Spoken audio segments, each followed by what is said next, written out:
Hello guys, কেমন আছেন সবাই? আশা করি সবাই খুব ভালো আছেন। র্যান্ডম ভিডিও চ্যানেলের মুভির এক্সপ্লেনেশন সিরিজে আজকের পর্বে আমরা একটা থাই সিনেমা ব্যাড জিনিয়াস সম্পর্কে জানতে চলেছি। যে সিনেমাটি একটা খুবই ইন্টেলিজেন্ট এবং জিনিয়াস মেয়েকে নিয়ে, যে তার মেধা একটু দুষ্ট কাজে ব্যবহার করে। তো কি দুষ্ট কাজে ব্যবহার করে এটা আমরা সিনেমার মধ্যে জানতে পারবো। তো এই সিনেমাটি যে জিনিয়াস মেয়েটিকে নিয়ে, তার নাম হচ্ছে লিন। আর সে এত বেশি ইন্টেলিজেন্ট ছিল যে এজন্য তার বাবা খুবই গর্বিত এবং ইমপ্রেসড ছিল। আর তার বাবা তাকে একটা ভালো স্কুলে অ্যাডমিশন করাতে চায়, কিন্তু যখন তারা স্কুলে যায় তখন সেখানকার হেড মিস্ট্রেস বলে তাদের স্কুলের ফিস অনেক বেশি, আপনি কি এটা বহন করতে পারবেন? কিন্তু যখনই সেখানে লিন কথা বলা শুরু করে, তার কথা এবং তার মেধা বা ক্যালকুলেশন দেখে হেড মিস্ট্রেস অনেক বেশি ইমপ্রেসড হয়ে যায় এবং সে তাকে স্কুলে ফ্রি অ্যাডমিশন দিয়ে দেয়। তো স্কুলে আসার পরে লিনের বন্ধুত্ব একটা মেয়ের সাথে হয়, কিন্তু সে লিনের মতো ইন্টেলিজেন্ট ছিল না, মানে খারাপ ছাত্র ছিল। আর লিন তাকে পড়ালেখা অনেক হেল্প করতো। এবং এরপর তাদের যখন এক্সাম আসে তখন লিন তো টপ রেজাল্ট করে, কিন্তু তার ওই বান্ধবীও মোটামুটি ভালো রেজাল্ট করে, কিন্তু সে জেনারেলি ফেল করতো। আর লিনের সাহায্যে সে ভালো রেজাল্ট করেছে, তো এর জন্য দুজনই খুব খুশি ছিল। তো এরপরের দিন লিন তার ওই বান্ধবীর সাথে ওই বান্ধবীর বন্ধুর এক পার্টিতে যায়। আর তার বান্ধবীর বন্ধু ওই স্কুলে যে ডোনেশন করতো তার ছেলে ছিল। তো সেখান থেকে লিন জানতে পারে তার বাবা ওই স্কুলের ফান্ডের টাকা দিয়ে তারপর লিনকে ফ্রি অ্যাডমিশন করিয়েছে। তো এরপর লিন যখন বাড়িতে আসে তখন সে রসিদ দেখে জানতে পারে তার বাবা সত্যি 2 লাখ টাকা স্কুলের ফান্ডে দিয়েছে। এটা দেখে লিন কান্না করতে থাকে এবং বাবাকে বলে এত ব্যয়বহুল স্কুলে ভর্তি করানোর কি দরকার ছিল। মানে তার বাবা তাকে না বলেই গোপনে ফান্ডে টাকা দিয়ে লিনকে ওই স্কুলে অ্যাডমিশন করেছিল। তো তার বাবা তাকে বলে তোমার ভবিষ্যতের থেকে দামি আমার কাছে আর কিছুই নেই, তুমি শুধু পড়াশোনায় মনোযোগ দাও। তো এরপর লিনের মায়ের জন্মদিন আসে আর তাকে মনে করে সে পিয়ানো বাজাতে থাকে, কারণ তার মা ছিল না। তো তখনই লিনের একটা আইডিয়া আসে, ক্লাসে যত খারাপ ছাত্র আছে যারা সবসময় ফেল করে, লিন তাদের সবাইকে হেল্প করতে চায়। এজন্য সবাইকে ডাকে এবং পিয়ানো বাজানোর সময় দেখায়, দেখো আমি কিভাবে পিয়ানো বাজাবো, আর আমার আঙুলের দিকে খেয়াল রাখবে। এইভাবে যদি আমি আঙুল রাখি তার মানে হচ্ছে এটার অপশন হচ্ছে এ, আর এইভাবে রাখলে বি, এভাবে সি এবং এভাবে ডি। মানে সঠিক উত্তরে টিক চিহ্ন দাও যে পরীক্ষাগুলো আছে সেগুলোর অ্যান্সার এভাবে করবে তারা। তো সব বাচ্চারা তার আঙুলের ইশারা মনে রাখে। আর এরপর যখন এক্সাম আসে লিন তার আঙুলের ইশারায় পরীক্ষার্থীদের সহায়তা করে, আর এভাবে ক্লাসের সবাই অনেক ভালো মার্ক পায়। কিন্তু এরপর যখন রেজাল্ট আসে তখন দেখি লিন যথারীতি ক্লাসের টপার হয়েছে, আর দ্বিতীয় হয়েছিল ব্যাংক নামে একটা ছেলে, যার সাথে লিনের অত ভালো সম্পর্ক ছিল না বা পরিচিত ছিল না। তো এরপর তাদের স্কুল থেকে একটা কম্পিটিশনে পাঠানো হয়, আর ওই কম্পিটিশনে ব্যাংক আর লিনকেই পাঠানো হয় এবং তারা দুজনেই খুবই ইন্টেলিজেন্ট ছিল এবং তারা ওই কম্পিটিশন জিতে আসে। আর এতে হেড মিস্ট্রেস খুবই খুশি হয় এবং হেড মিস্ট্রেস বলে আমাদের স্কুলে একটা অফার এসেছে, আমরা যে কোনো একজনকে সিঙ্গাপুর স্কলারশিপে পাঠাতে পারবো। তবে যেহেতু যে কোনো একজন যেতে পারবে, আমরা দেখতে চাই তোমাদের মধ্যে কে বেস্ট হয় এবং তার উপর ভিত্তি করে আমরা সিঙ্গাপুরের স্কলারশিপে পাঠাবো। তো এরপর যখন ব্যাংকের পরিবারকে দেখানো হয় তখন আমরা জানতে পারি ব্যাংক খুবই গরিব এবং সে অনেক পরিশ্রম করে যাতে সে পরিবারের জন্য কিছু করতে পারে। তো তারপর ব্যাংকের কাছে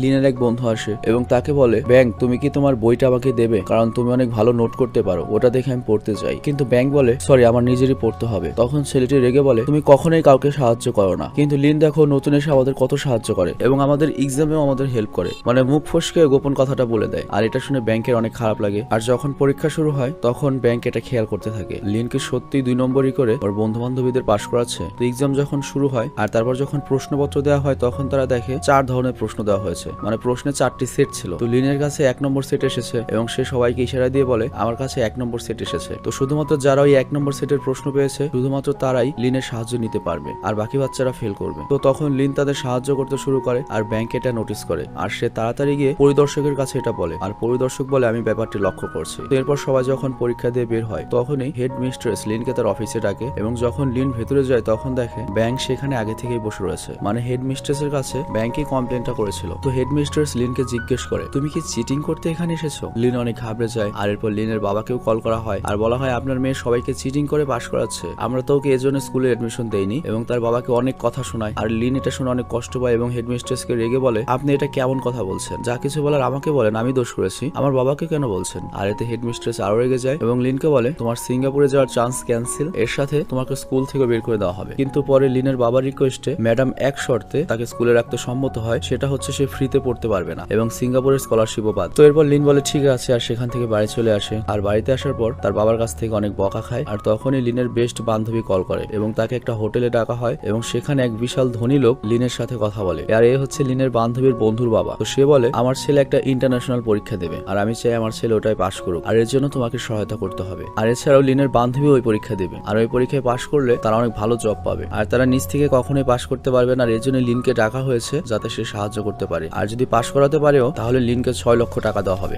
কিন্তু লিন এমনটা করতে যাচ্ছিল না, কারণ এ নিয়ে একবার সে অনেক অপমানিত হয়েছে, তাই তাদের সরি বলে চলে আসে। কিন্তু লিন যখন হোটেল থেকে বাইরে যাচ্ছিল তখন সেখানে থাকা অনেকগুলো ঘড়িতে আলাদা আলাদা দেশের টাইম দেখে এবং দেখে প্রত্যেকটা দেশের টাইম আলাদা। আর তখনই লিনের মাথায় একটা বুদ্ধি আসে, সে ভাবে ভাবে তার বন্ধুরা যে পরীক্ষা দিতে যাচ্ছে পুরো দুনিয়ায় একই প্রশ্নের উপর পরীক্ষা হবে এবং সব দেশেই একই টাইমে পরীক্ষা হবে। মানে বাংলাদেশে যদি 10টায় হয় সেই পরীক্ষা ভারতেও 10টায় হবে, কিন্তু প্রত্যেক দেশের টাইম কিন্তু আলাদা। তো যে দেশে আগে পরীক্ষা হবে সেখানে পরীক্ষা দিয়ে যদি কোশ্চেনের অ্যান্সার গুলো নেওয়া যায় তাহলে যারা অন্য দেশে পরীক্ষা দেবে তাদেরকে হেল্প করা যাবে। তো তারপর লিন সিদ্ধান্ত নেয় সেই পদ্ধতিতে তার বন্ধু বান্ধবীদের পাশ করাবে এবং অনেক টাকার মালিক হবে এবং এর সাথে সিদ্ধান্ত নেয় সে ব্যাংকেরও সহায়তা নেবে। তো লিন বলে আমি অস্ট্রেলিয়া যাব এবং সেখানে গিয়ে এক্সাম দেবো এবং সেখানে যে কোশ্চেন গুলো আসবে আমি সেগুলো মনে রেখে তোমাদের মেসেজ করে অ্যান্সার গুলো পাঠিয়ে দেবো যাতে তোমরা প্রস্তুতি নিয়ে এক্সাম দিতে পারো। আর এই আইডিয়াটা সবার পছন্দ হয় এবং তারা অনেক খুশি হয়ে যায়। তো এদিকে তারা সবাই প্ল্যান করছিল ইন্টারন্যাশনাল এক্সামে তারা কিভাবে চিটিং করবে। আর এর জন্য লিন ওই সবার সাথে কন্ট্যাক্ট করতে থাকে যারা এই পরীক্ষাটা দিবে এবং তাদের সাথে নিয়ে একটা গ্রুপ তৈরি করে এবং বলে তোমরা যদি এক্সামে পাস করতে চাও তাহলে এর জন্য তোমাদের সবাইকে টাকা দিতে হবে। আর এটা যেহেতু অনেক বড় একটা এক্সাম ছিল তো এটার জন্য 2-3 লাখ টাকা খরচ করা কারোর জন্য কোনো ব্যাপার ছিল না। তো সবাই টাকা নিয়ে রাজি হয়ে যায়। আর ওই গ্রুপের যে ধনী ছেলেটা ছিল মানে যার জন্য এটা করা হচ্ছে সেই গ্রুপের লিডার হয় এবং প্রেজেন্টেশনে সবাইকে বলতে থাকে আমার কথা মনোযোগ দিয়ে শুনবে। পরীক্ষা হলে আমরা শুধুমাত্র 4টি জিনিস নিতে পারবো, পাসপোর্ট, এক্সাম পেপার, পেন্সিল এবং ইরেজার। তাহলে প্রশ্ন আসে আমরা চিটিং কিভাবে করব। তো এরপর সে বলে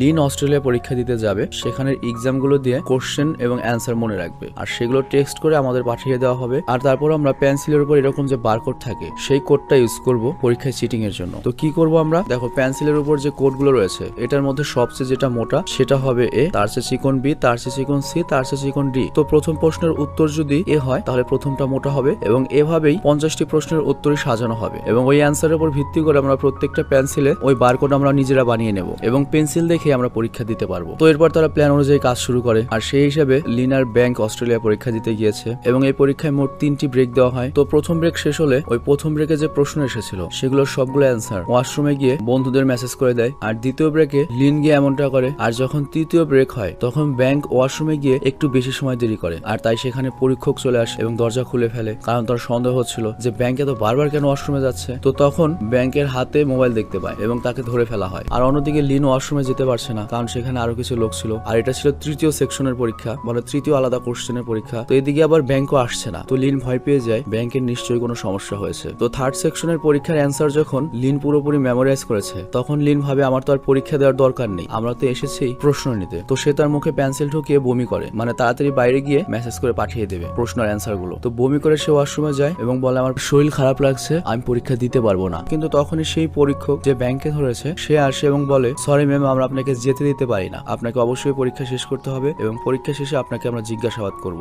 লিন বলে আমার শরীর ভালো না, আমি চলে যেতে চাই, আমি এক্সাম দিতে চাই না। কিন্তু তাকে জোর করে নিয়ে যাওয়া হয়। কিন্তু লিন যাওয়ার আগে তার ফোনটি অন্য একজনের ব্যাগে রাখে, কিন্তু কৌশলের সাথে সে আগেই ওই প্রশ্ন এবং অ্যান্সার পাঠিয়ে দিয়েছিল। তো পরীক্ষা শেষে লিনকে ডাকা হয় এবং দেখে ব্যাংক সেখানে বসে রয়েছে, তাকে জিজ্ঞাসাবাদ করা হচ্ছে। আর লিন আর ব্যাংক যেহেতু একই স্কুলের স্টুডেন্ট তো এর জন্য তাদের উপরই সন্দেহের তীর ছিল। কিন্তু ব্যাংক আগেই বলে দেয় এর পেছনে লিনের কোনো হাত নেই, সে একাই কাজ করেছে। তো এরপর লিনকে তার দেশ থাইল্যান্ডে পাঠিয়ে দেওয়া হয়, কিন্তু ব্যাংকের কি হয় সেটা আমাদের দেখানো হয়নি। তো তার বন্ধুরা তাকে ওয়েলকাম জানায় কারণ তারা অনেক ভালো পরীক্ষা দিয়েছে। কিন্তু লিন অনেক হতাশ ছিল আর সে তার বাবার সাথে দেখা করে এবং জড়িয়ে ধরে অনেক কান্না করে কারণ তার জন্য ব্যাংকের জীবন এবং কেরিয়ার প্রবলেমে রয়েছে। তো অনেকদিন পর সে এমনি ব্যাংকের বাড়িতে বেড়াতে আসে আর দেখে বাড়ির সামনে বাইক, এর সাথে অনেক দামি দামি জিনিস ভেতরে। সে বুঝতে পারে না এগুলো এখানে কে নিয়ে এসেছে, সেভাবে ওরা হয়তো এই জায়গাটা পেঁচে দিয়েছে। কিন্তু তখনই সেখানে ব্যাংকে দেখতে পায় এবং ব্যাংক তাকে বলে আরে চিন্তার কোনো কারণ ছিল না, তাদের ভুলভাল বুঝিয়েছি আমি, যার কারণে তারা আমাকে সাধারণ ক্ষমা করে দিয়েছে। আর এইসব টাকা আমি সেই সব টাকা পয়সাওয়ালা লোকদের কাছ থেকে নিয়েছি যারা এক্সামে পাশ করতে চায়। আর তারপর সে একটা নোটিশ দেখায়, দেখো আরো একটা ইন্টারন্যাশনাল এক্সাম হবে আর এখান থেকেও আমরা লাখ লাখ টাকা কামাই করতে পারবো। তখন লিন বলে ব্যাংক না, আমরা অনেক ভুল করেছি,